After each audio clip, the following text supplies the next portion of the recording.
Dios les bendiga, hermanos. Es un privilegio poder saludarles. Desear que Dios siempre les bendiga y les guarde. Y expresar también mi alegría porque una vez más podemos realizar nuestro estudio bíblico. Esta vez, este jueves, vamos a retomar el tema del credo apostólico que habíamos dejado por unas 2 semanas. Para tratar un tema relacionado con la Semana Santa. Entonces, nuestra lección número 11 habla de el perdón de los pecados. Vamos en el orden y estamos ya casi llegando al final del credo apostólico y vemos el perdón de los pecados. Nosotros creemos también en el perdón de los pecados. Y el texto base, hermanos, espero que lo tengan abierto durante el estudio. En la Biblia pues abierta en este texto de Romanos capítulo 8 versículos 28 al 39. También vamos a ver el 6:23 de Romanos y el credo apostólico.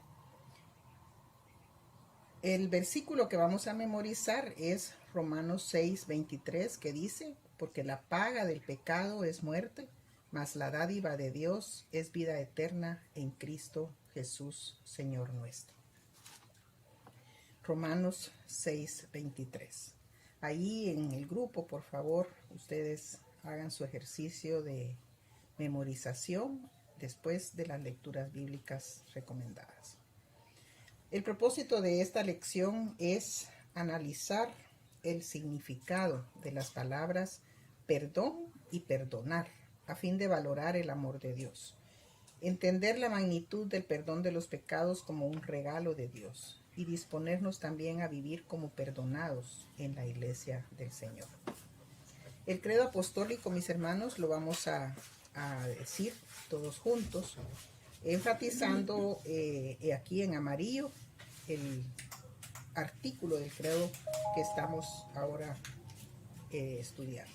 Entonces el credo apostólico dice así: creo en Dios Padre Todopoderoso, Creador del cielo y de la tierra, y en Jesucristo, su único Hijo, Señor nuestro, que fue concebido del Espíritu Santo, nació de la Virgen María, padeció bajo el poder de Poncio Pilato, fue crucificado, muerto y sepultado, descendió a los infiernos, al tercer día resucitó de entre los muertos, subió al cielo y está sentado a la diestra de Dios Padre Todopoderoso, y desde ahí vendrá al fin del mundo a juzgar a los vivos y a los muertos.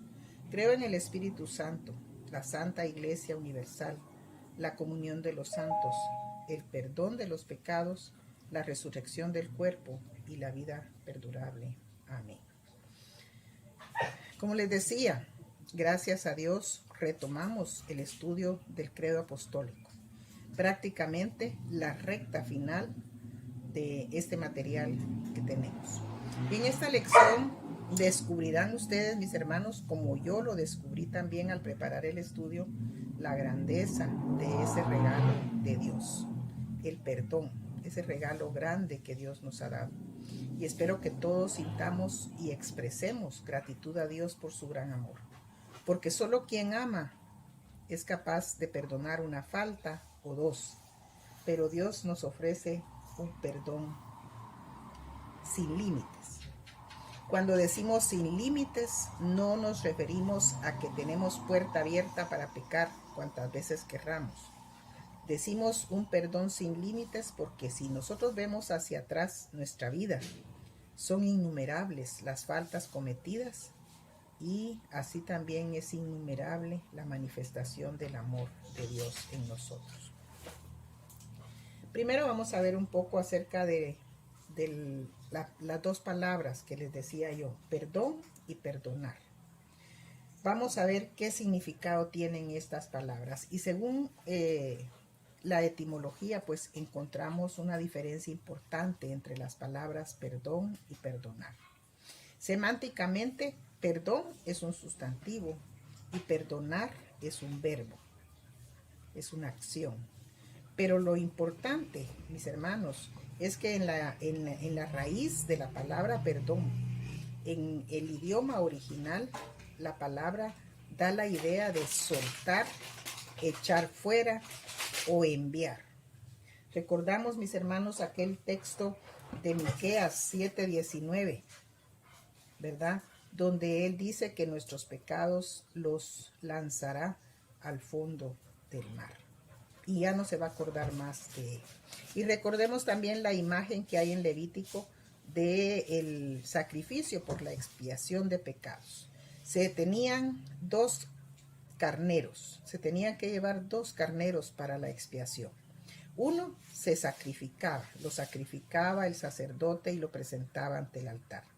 Pero el segundo carnero, fíjense lo que les digo, el segundo carnero dice que el sacerdote ponía las manos sobre la cabeza de ese carnero, así dice en Levítico, y entonces depositaba los pecados de la persona que ofrecía el sacrificio en el carnero.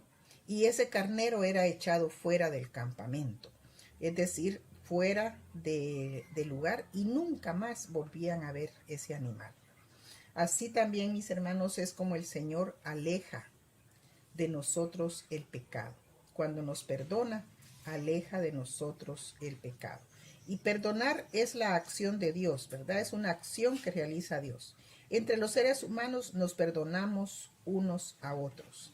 Es un ejemplo del amor o del perdón de Dios, pero la magnitud es diferente. Entre nosotros nos perdonamos unos a otros por un saludo que no hicimos, por una mala mirada, por unas palabras de más o de menos.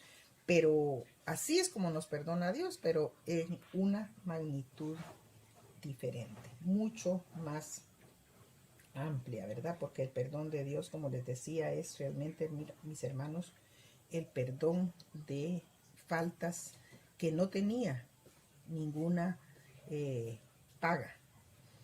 Vamos a ver el perdón y la misión de la iglesia. Esa frase, el perdón de los pecados, cuando decimos en el credo, el perdón de los pecados, es común en la iglesia. No solo porque se repite en el Nuevo Testamento, sino porque también es la parte esencial del mensaje que la iglesia debe estar proclamando. Yo quiero que nos imaginemos una iglesia en donde se está predicando la prosperidad material, a una iglesia en la cual se predica el perdón.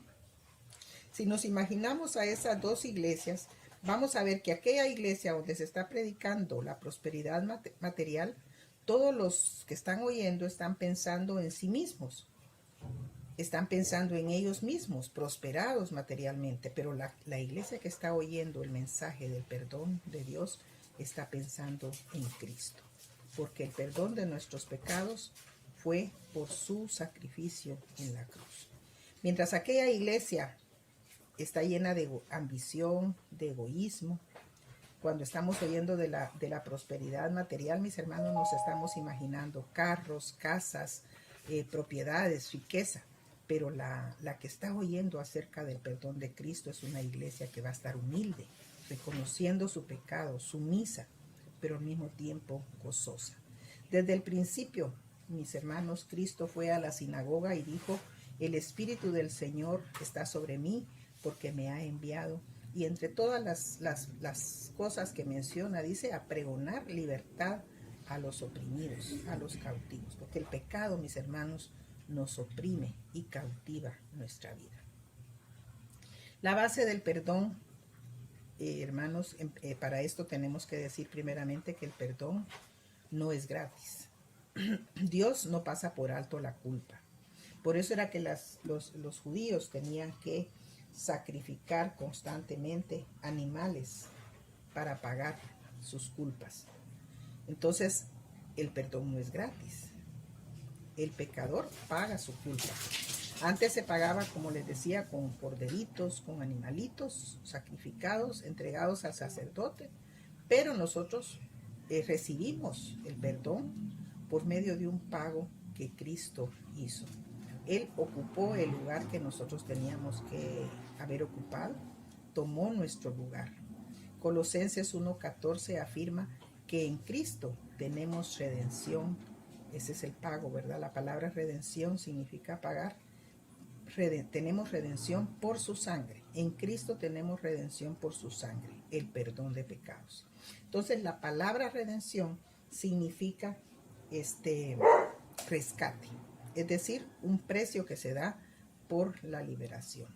Cristo murió en propiciación por nuestros pecados. Primera de Juan, capítulo 4 y versículo 10 dice, en esto consiste el amor de Dios, ¿verdad? En que Él murió por nuestros pecados. Su amor, mis hermanos, es la base del perdón que recibimos. Sin amor no hay perdón. Eso se da entre los seres humanos, pero principalmente el amor de Dios es el que dio lugar al perdón de nuestros pecados. ¿Cómo recibir el perdón? El perdón no se da en forma automática, que los seres humanos nazcan y automáticamente ya son perdonados, o que den una vuelta, lleguen a la iglesia y ya son perdonados automáticamente. El perdón es producto de la conversión. Recordemos mucho, mis hermanos, esa palabra, conversión, y se ofrece por medio de la predicación del evangelio. Si hay conversión, hay perdón. Cuando decimos conversión, estamos pensando en un cambio de mentalidad, un giro de 180 grados en la forma que uno vive y ve el mundo. Como se dice corrientemente, es volver del mal camino.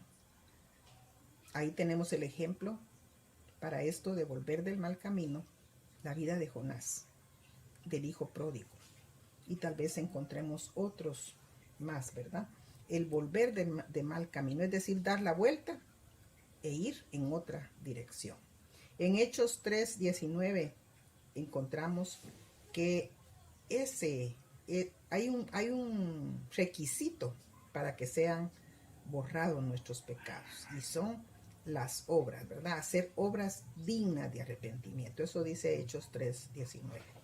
Es como un requisito para que sean borrados nuestros pecados. Ahí lo pueden leer ustedes y encontrarán ahora pues, haced frutos, haced obras dignas de arrepentimiento para que sean borrados vuestros pecados. La conversión también lleva otro elemento fundamental, que es la fe. Por la fe en Cristo recibimos el perdón de nuestros pecados.